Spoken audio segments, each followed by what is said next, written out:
two of the most decorated officers in this department. What do you see? Looks like a robbery gone wrong to me. This wasn't a robbery, this was a hit. What the? The Happytime Murders is a puppet movie with a twist. It's aimed at adults. You can't do that! Fuck you! This wasn't some sort of scary movie-style spoof. This was directed by the same person who made Muppets Christmas Carol and Muppets Treasure Island, the son of Jim Henson, Brian Henson. But my dad had a pretty big subversive vein in him as well. One of the big projects he did after Sesame Street was the first season of Saturday Night Live, which at the time was considered the most outrageous adult TV show. You know, it's part of what I was doing in this is celebrating a lot of stuff that I used to see when the cameras weren't rolling, when the puppeteers were just goofing around. And in this movie, the whole movie is the puppeteers just goofing around. The film is set in a world where puppets coexist with humans, but are treated like second-class citizens. Phil Phillips was the first puppet to become a police officer, and because of an incident he was involved with, he is also the reason they are no longer allowed to serve on the LAPD. And because of some plot, he has to team up with a jaded police officer who hates his kind. And if that sounds familiar, it's because it's basically the same plot as Who Framed Roger Rabbit. Get this straight, Greenball. I don't work for Jones. Now, I'll be quite honest up front, I love puppets, and movies, so of course I'm predisposed to love puppet movies. I grew up on Sesame Street and the Muppets, and I even admit to still loving them now. I even made my own puppets for a while. Some of these were used in live shows, others were for film ideas that never got off the ground. And they're not bad for a guy who doesn't know how to sew. You know you're better in this place, Jenny. Yeah, well, life happens. We all gotta make a living.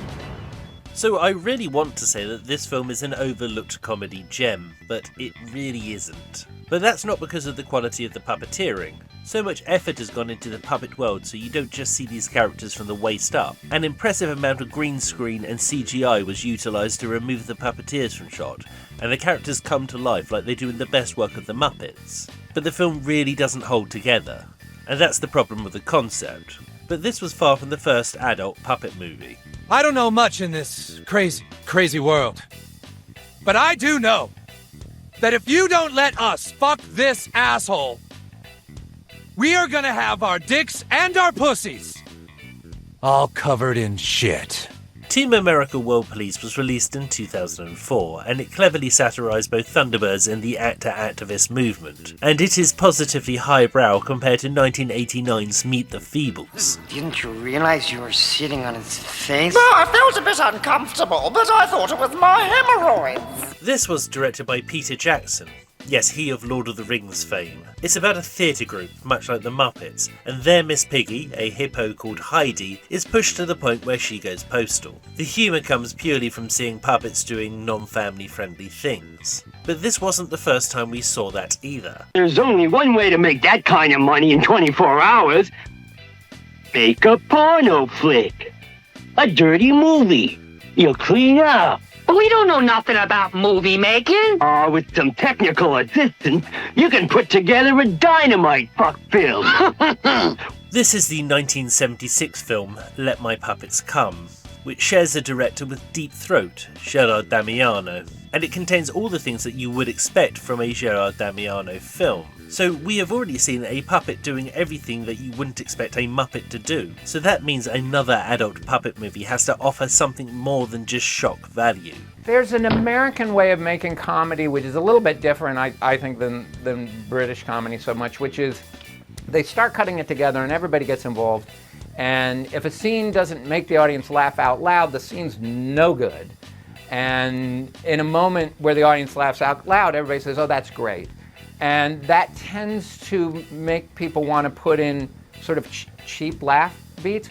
And so my cut of the movie was significantly longer, had a deeper story, had deeper character storylines, but it wasn't considered instantaneously funny enough for the studio. So that was the decision they made, to try to push all the funny together, but it does compromise the story and the character stories which is much more what critics respond to. So I'm not surprised at all that critics are not liking it and the audiences like it more because it's funny. And the critics' opinions were particularly unkind. But what was most interesting was that they said, why do you think the critics have hated the film so much?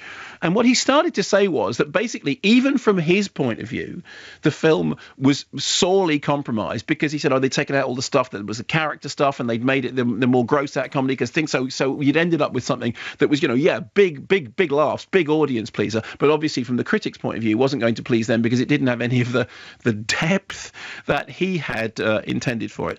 I mean, the problem with that is I saw it and I didn't laugh once. I thought it was absolutely terrible. Personally, I'd say that was excessively harsh. There are laughs. Or I should say I laughed, and more than once.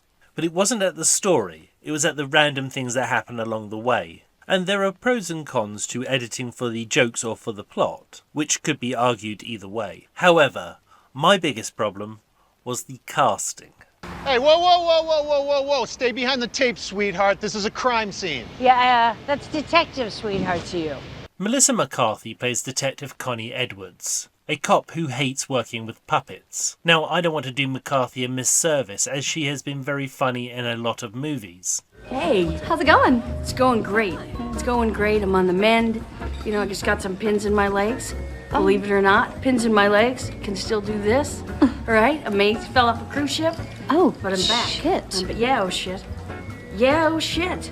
But Detective Connie Edwards shouldn't be funny. She's there to be counterpoint to the puppets, much like Michael Caine in The Muppets Christmas Carol. How would the bookkeepers like to be suddenly unemployed? He would have acted exactly the same way if someone like Bob Hoskins was playing opposite him. But Melissa McCarthy is relying on her improv skills and constantly riffing jokes. No hard feelings? Oh, no, I still think you're an asshole. Asshole says what? What? I said, asshole says what? And you said what? Because you're an asshole. Yeah. What? Every time. If they had a world-class dramatic actor in this role taking it deadly seriously, I'm sure it would have been all the funnier. Imagine Sigourney Weaver as a short-tempered cop who has seen too much, so is totally unprepared to take any nonsense from a bag of stuffing. And automatically, I find the setup more amusing. Well, you know what? You don't mind if I have one of your cigarettes, do you? Oh, go ahead. What? Wow. I'm gonna take two. Now we're having a good time. Isn't it nice just to relax? That's delicious. It's like springtime in Beijing. Instead, we have the endless riffing which dominates modern comedies. Which is fine for some movies, don't get me wrong, but this was higher concept than that. For me, the hardest in this one was taking the improvising, because puppets are usually the opposite of improvising. Everything is very carefully worked out in advance, because you can't even rehearse a scene with puppets, because every move they make has to be carefully planned. So normally a puppet movie is so carefully planned and then executed and doesn't have wiggle room.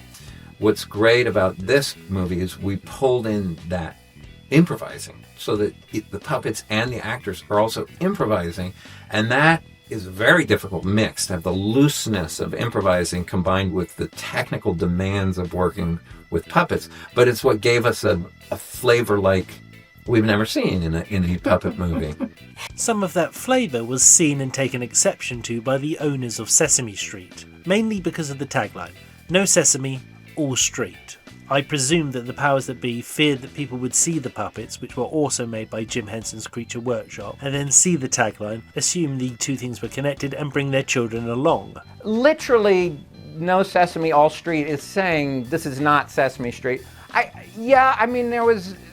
Sesame Street was upset, but mostly they wanted to distance themselves from the movie as loudly as they possibly could, and that's the way they did it, which is a pretty successful way of distancing yourself from the movie. And the movie has nothing in common with Sesame Street other than the fact they have puppets. I would love to see the version of this film Brian Henson wanted to make. Because if anyone knows how to make a puppet movie, then he does, as he directed one of the most perfect films ever to be made. Alas, the Happytime Murders was not it. You know, I think he... Cheese it, we don't talk to meat sacks. Oh, yeah, what Chuck said. Ooh, show us your titties. Yeah. Yeah, come on. That can't actually be your stick with women. That has never worked for you, am I right? Sure it does. Never. It does. Doesn't. Once. I doubt that. I doubt that very much for you. Come on, baby. I can tell you've had crabs before. Yeah, come I on, come told on. you. Go, Chuck. I warned you. Chuck, oh, Chuck. If you enjoy this sort of video, you can send me a one-time donation via this website. There is a link in the description of this video for your ease. I have plenty more videos coming out soon, so if you want to see them, why not hit subscribe. I'm Scott Kingsnorth, and I'm making a movie.